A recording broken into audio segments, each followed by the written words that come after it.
देश भर से आए सभी साथियों को जोहार। साथियों, हम लोग आज टूटे वायदों का अनटूटा इतिहास हम लोग झांक करके देखते हैं। पूरा देश का संविधान और आज तक हम लोग 25 साल पेशा लागू होने तक, तो स्वाभाविक ऐसा लगता है कि हम लोग जमीनी स्तर पे तो काफी संघर्ष किए हैं। हमारे साथी लोग उसके बारे में जहां जहां हमारे आदिवासी समाज संगठित हुआ है वहीं वहीं हम लोग लड़ाई जीते हैं, और जहां जहां संगठित नहीं हुए, जहां जहां हम लोगों का संगठन खड़ा नहीं हुआ, वहां हम लोग हमारे जल जंगल जमीन से विस्थापित होते गए हैं। और इसमें सबसे दो ही विभाग है जो विभाग की वजह से हम लोगों के ऊपर फर्जी मुकदमा, आज मेरे ऊपर 11 केस दर्ज है। एक भी क्रिमिनल नहीं है, सभी जो हमारे पेशा के अनुरूप, पेशा के विरुद्ध जो जा करके जिन लोगों ने अवैध तरीके से खनन किया और उन लोगों के खिलाफ में हम लोगों ने जो संगठन खड़ा किया, ग्राम सभाओं के माध्यम से हमने जो लोग बोलते रहे कि हमने तो सभी वैधानिक नियमों का पालन करते हुए परियोजनाओं को चालू किया है, पर हमारे छत्तीसगढ़ में हम लोगों को देखने को मिला। और हम 10 साल केस जीतने के बाद हमें सिविल कोर्ट ने सुप्रीम कोर्ट का हवाला देते हुए ये कहा कि जितने भी जो आपके क्षेत्र में जो खनन हो रहे हैं वो अवैध हैं। अवैध करार देते हुए, सुप्रीम कोर्ट का हवाला देते हुए अवैध करार दे दिया। उसके बावजूद भी आज भी वह कोल माइंस, पावर प्लांट और तरह तरह की खनन प्रक्रियाएं चल रही हैं। हमारे क्षेत्र में किसी भी प्रकार का ग्राम सभा से आज तक कोई भी परियोजना ग्राम सभा परमिशन लेकर के कार्य नहीं कर रही है। इसलिए अनुसूचित क्षेत्र के जितने भी जो सरकार द्वारा जो चलाई जा रही है वो सभी गैर कानूनी और अवैध रूप से चलाए जा रहे हैं। ये वहां की दुर्दशा है। अभी आजादी से लेकर के आज तक इतिहास में हम लोगों ने जो हसदेव आरडे का जो मामला जो सामने आया, जो हमारे साथी लड़ रहे हैं, हम लोग भी 300 किलोमीटर पद यात्रा करके और राज्यपाल को ज्ञापन सौंपे, और हम लोगों को लग रहा था कि ये आंदोलन पूरे देश विदेश में फैल गई, इसलिए यहाँ अवैध खनन नहीं होगा, इनको फिर से अनुमति नहीं दी जाएगी। साथियों, हमारे यहाँ जो मंत्री टीएस सिंह हैं वो बोलते हैं कि अगर एक झाड़ भी कटा, एक डगाल भी कटा तो हम पहले गोली खाने के लिए तैयार हैं। लेकिन जब गोली चलने की नौबत आई, जब वन विभाग के अधिकारी लोग वहां पूरा पुलिस फोर्स, पूरा छत्तीसगढ़ सरगुजा संभाग के सभी पुलिस फोर्स को बुला करके और हमारे सामाजिक हम जैसे कार्यकर्ताओं को रोक दिया गया।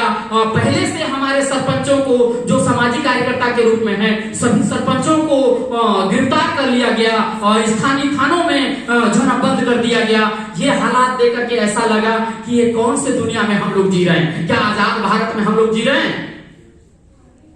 जी नहीं।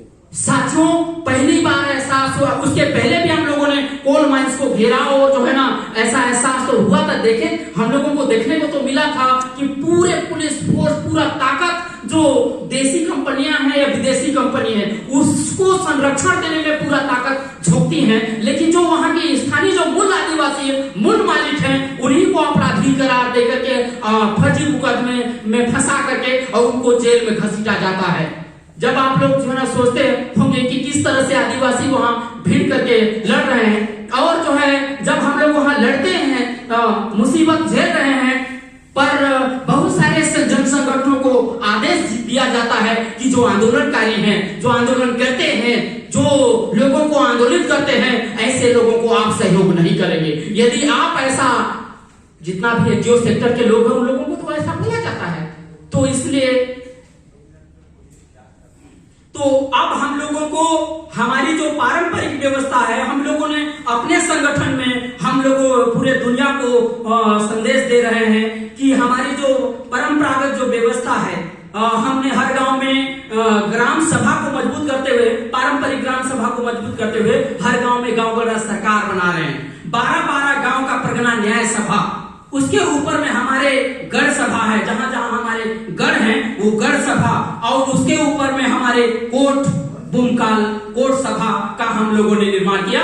हमने ये सरकार व्यवस्था में हमें न्याय नहीं मिल रहा है, इसलिए हम अपनी पारंपरिक व्यवस्था को मजबूत करने के लिए हम लोगों ने कदम उठाया है। क्योंकि एक गांव की ग्राम सभा जिस समस्या का समाधान नहीं कर पाएंगे, 12 गांव की ग्राम सभा अगर मिल जाती है तो 12 गांव की ग्राम सभा के सामने में ऐसा कोई समस्या नहीं होगा जो टिकेगा। उस समस्या का जरूर हम समाधान कर पाएंगे। और 12 गांव की जो ग्राम सभाएं हैं अगर मिलकर के भी उन समस्या का समाधान नहीं करेंगे तो हमारे गढ़ सभा जो है वो 80 गांव से लेकर के 100 गांव, एक एक गढ़ सभा में 100 गांव है तो 100 गांव की ग्राम सभाएं मिलेगी जो गढ़ सभा है। तो गढ़ सभा में ऐसा कौन सा समस्या रह जाएगा जो समस्या का समाधान हम नहीं कर पाएंगे। साथियों, उसी तरह से हमारे पूरे संभाग का कोर्ट सभा है जो गढ़ सभा जो समस्याओं का समाधान नहीं कर पाएगी, वो कोर्ट सभा मिलकर के हम अंतिम समस्याओं का समाधान करेंगे।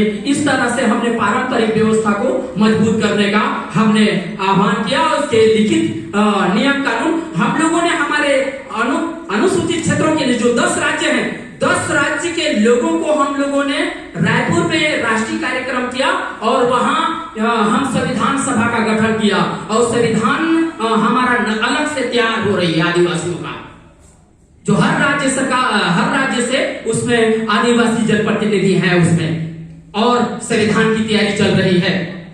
यदि वह होता है उसी के साथ साथ हम आर्थिक स्थिति को कैसे हम मजबूत कर सकते हैं, क्योंकि अर्थ के बिना सब कुछ व्यर्थ है। हमारे पास में जो समस्याओं का लिस्ट है, जो दुनिया में समस्या का लिस्ट बढ़ते जा रहा है। सरकार, राज्य सरकार, केंद्र सरकार आक्रमण के ऊपर आक्रमण करते जा रहे हैं, एक से एक हमारे नियमों को खत्म करते जा रहे हैं। तो हमारी समस्या का जो लिस्ट है वो बढ़ते जा रहा है। उन समस्याओं का हम समाधान कर ही नहीं पा रहे हैं। इतना आंदोलन कर रहे हैं हम लोग, इतना रैली धरना सब कुछ कर रहे हैं, लेकिन आज तक हम लोगों ने एक भी समस्या का स्थानीय समाधान नहीं कर पाए।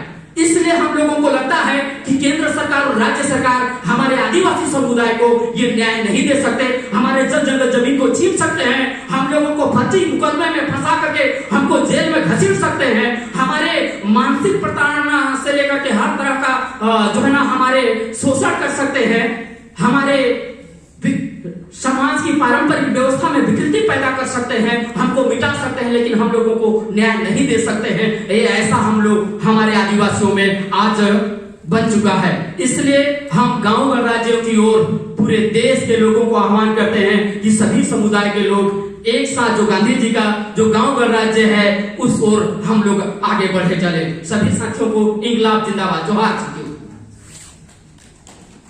बहुत धन्यवाद जैन साई जी, जिन्होंने सुझाव रखा अपने अनुभवों के आधार पर कि हम लोग ग्राम सभा का एक स्वतंत्र स्वायत्त मैकेनिज्म बना रहे हैं जो ग्राम सभा से लेकर एकदम शीर्ष है, और उससे आगे की भी सोच है कि एक संविधान सभा का भी निर्माण इन्होंने किया है।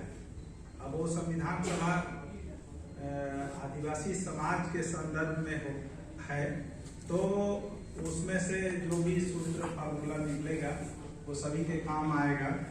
तो अभी उन्होंने अपनी ओर से ये सुझाव दिया कि सैद्धांतिक स्तर पर, मान्यता के स्तर पर, कानून के स्तर पर और मैकेनिज्म के स्तर पर, हर स्तर पर काम करने की जरूरत है। हम किसी के भरोसे नहीं बैठे कि हमको उनसे न्याय मिलेगा। जो बात अभी तक विश्लेषण में आ रहा था कि जो कैपिटलिज्म है, जो शोषणकारी व्यवस्था है, उसमें हम न्याय की एक सीमित आशा ही कर सकते हैं। तो उन्होंने अपने अनुभव से बहुत अच्छे तरीके से इसे रखा है। मैं